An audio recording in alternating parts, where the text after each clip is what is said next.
नमस्कार, स्वागत है आपका डेली करंट अफेयर्स की सीरीज में।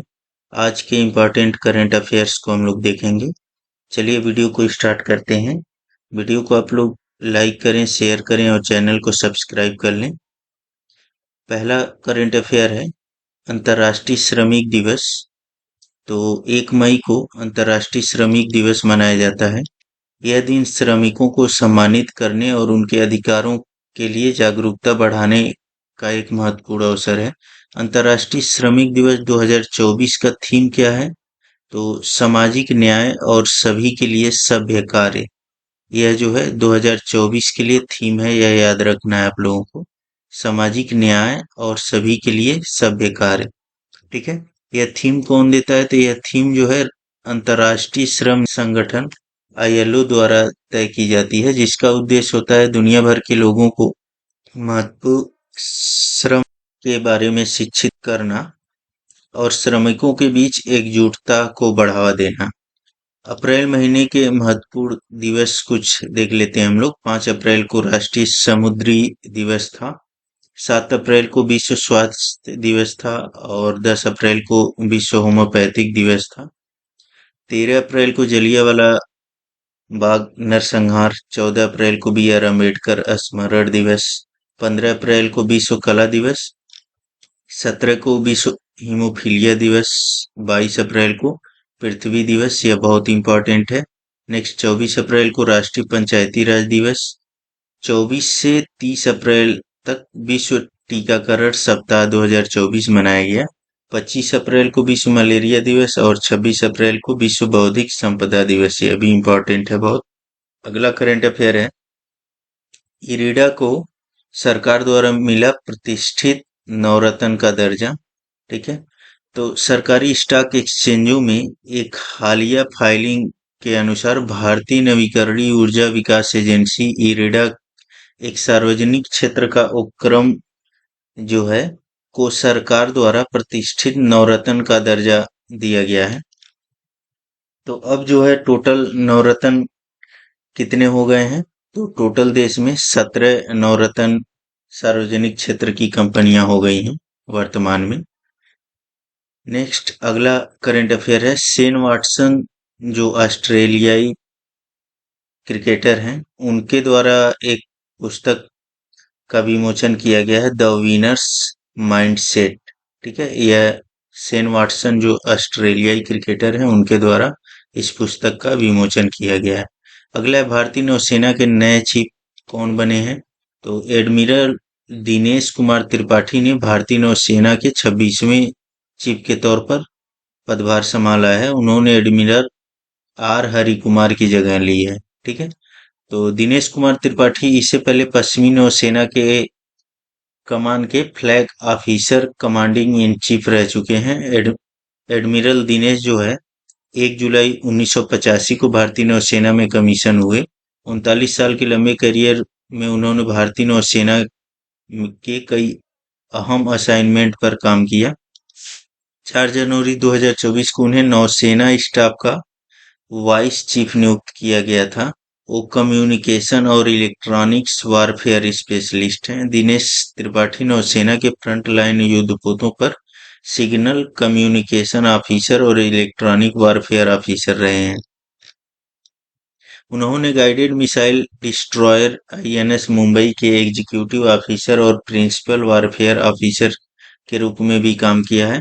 दिनेश त्रिपाठी ने आईएनएस किर्च, त्रिशूल और विनाश जैसे नौसैनिक जहाजों की कमान संभाली है। दिनेश को अति विशिष्ट सेवा पदक और नौसेना मेडल भी मिल चुका है। भारतीय नौसेना दिवस 4 दिसंबर को मनाया जाता है।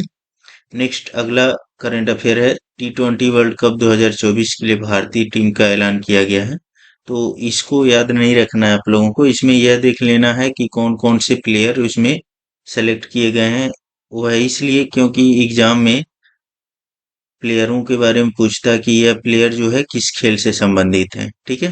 तो यह आप लोगों को एक बार देख लेना है, यह पीडीएफ प्रोवाइड कर दिया जाएगा आप लोगों को। नेक्स्ट जो है इसमें जो जानने लायक चीजें हैं वह मैं डिस्कस कर दे रहा हूं। तो यह जो है टी20 वर्ल्ड कप 2024 2 से 29 जून तक वेस्ट इंडीज और अमेरिका में खेला जाएगा। टूर्नामेंट का ओपनिंग मैच कनाडा और होम टीम अमेरिका के बीच डलास में होगा। फाइनल मैच 29 जून को वेस्ट इंडीज के बारबाडोस शहर में होगा।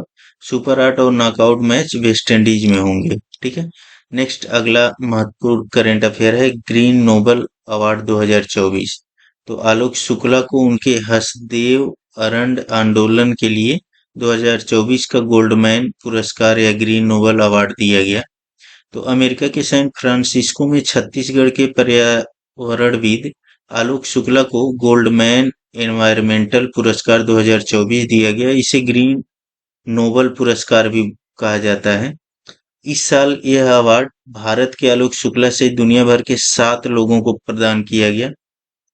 आलोक को हसदेव अरण्य बचाओ संघर्ष समिति के संयोजक के रूप में यह पुरस्कार दिया गया।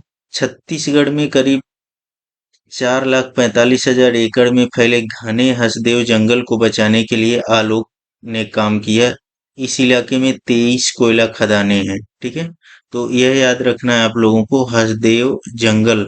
ठीक है। यह कहाँ पर है? छत्तीसगढ़ में है। और इसके लिए, इसको बचाने के लिए किनको पुरस्कार मिला? तो आलोक को। ठीक है। जुलाई 2022 में सरकार ने हसदेव अरण्य में 21 प्रस्तावित कोयला खदानों को रद्द कर दिया। हसदेव अरण्य छत्तीसगढ़ के फेफड़े के रूप में जाना जाता है। यह जंगल जैव विविधता से भरा हुआ है। ठीक है। गोल्डमैन पर्यावरण अवार्ड जो है, इसकी स्थापना 1989 में सैन फ्रांसिस्को के दिवंगत नागरिक नेताओं और परोपकारी रिचर्ड और रोडा गोल्डमैन की ओर से की गई थी। पुरस्कार विजेताओं का चयन अंतर्राष्ट्रीय जूरी करती है, जिसके लिए विश्व स्तर पर नामांकन मांगे जाते हैं। नेक्स्ट अगला करंट अफेयर है पतंजलि आयुर्वेद के 14 प्रोडक्ट बनाने का लाइसेंस रद्द हुआ है। तो उत्तराखंड सरकार ने बाबा रामदेव की पतंजलि आयुर्वेद और दिव्य फार्मेसी के लगभग 14 प्रोडक्ट्स के मैन्युफैक्चरिंग लाइसेंस को सस्पेंड कर दिया है। यह जानकारी उत्तराखंड सरकार की ओर से सुप्रीम कोर्ट में दायर हलफनामे में दी गई है। दिव्य फार्मेसी पतंजलि प्रोडक्ट्स की मैन्युफैक्चरिंग करती है। राज्य की लाइसेंस अथॉरिटी ने बाबा की इस फर्म की खांसी, blood pressure, sugar, liver, goitre और आई ड्रॉप के लिए इस्तेमाल की जाने वाली 14 दवाओं के उत्पाद को रोकने का निर्देश दिया है।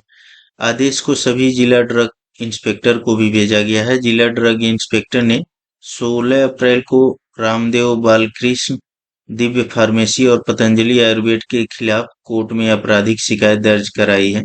सुप्रीम कोर्ट ने हाल ही में अपने कुछ उत्पादों के भ्रामक विज्ञापनों को रोकने के निर्देशों का पालन नहीं करने के लिए रामदेव की बार बार आलोचना की है। रामदेव ने मॉडर्ना मेडिसिन को स्टूपिड और बैंकरप्ट साइंस यानी बेकार और दिवालिया विज्ञान भी कहा था। नेक्स्ट अगला current affair doctor Krishna M Ella IBMA के अध्यक्ष बने हैं। तो Indian vaccine manufacturers association IBMA ने भारत बायोटेक के को फाउंडर और executive chairman doctor Krishna M Ella को नया अध्यक्ष नियुक्त किया है। डॉक्टर एल्ला अडार पूनावाला की जगह नियुक्त किए गए हैं, जो 2019 से 2024 तक एसोसिएशन के अध्यक्ष थे। ठीक है। कृष्णा एम एल्ला का जन्म 1969 में तमिलनाडु के तिरुतन्नी में हुआ था। ठीक है। तो यह इनके बारे में है, वह आप लोग पढ़ लीजिएगा पीडीएफ से। नेक्स्ट जो है अगला करंट अफेयर है डेलाइट इंडिया का इकोनॉमिक आउटलुक। यह फाइनेंशियल ईयर 2024 से 2025 जीडीपी ग्रोथ प्रेडिक्शन दिया गया है इसमें। तो डेलाइट इंडिया ने अनुमानों में उल्लेखनीय वृद्धि के साथ फाइनेंशियल ईयर 2024 और फाइनेंशियल ईयर 2025 के लिए अपने जीडीपी विकास पूर्वानुमानों को संशोधित किया है। कंसल्टेंसी ने 2024 के लिए 7.6 से 7.8 की मजबूत जीडीपी वृद्धि का अनुमान लगाती है, जो पिछले अनुमान 6.9 से 7.2% से अधिक है। फाइनेंशियल ईयर 2025 को देखते हुए डेलाइट को उम्मीद है कि जीडीपी में 6.6% का विस्तार होगा, जो बढ़ते उपभोग व्यय द्वारा ईंधन वाली मजबूत आर्थिक गतिविधि से प्रेरित है। अगला है चकीसारस नेकुल। अर्जेंटीना के पुरातत्वविदों ने एक नए मध्यम आकार के शाकाहारी डायनासोर की घोषणा की है, जो तेज धावक और लगभग 90 मिलियन वर्ष पहले क्रिस्टेशियस काल में वर्तमान पैटागोनिया में रहता था। चकीसारस नेकुल नाम का यह जानवर डायनासोर की अन्य प्रजातियों के साथ रियो निग्रो के दक्षिणी प्रांत में प्यूब्लो ब्लैंको नेचुरल रिजर्व में पाया गया था। नेक्स्ट अगला करंट अफेयर है अंतर्राष्ट्रीय मुद्रा कोष, जो थोड़ा चर्चा में रहा है। तो अंतर्राष्ट्रीय मुद्रा कोष IMF के कार्यकारी बोर्ड ने नगदी संकट से जूझ रहे पाकिस्तान के लिए 1.1 अरब अमेरिकी डॉलर की ऋण किस्त को हरी झंडी दी है। IMF के बारे में जान लेते हैं। IMF की स्थापना जुलाई 1944 में हुई थी।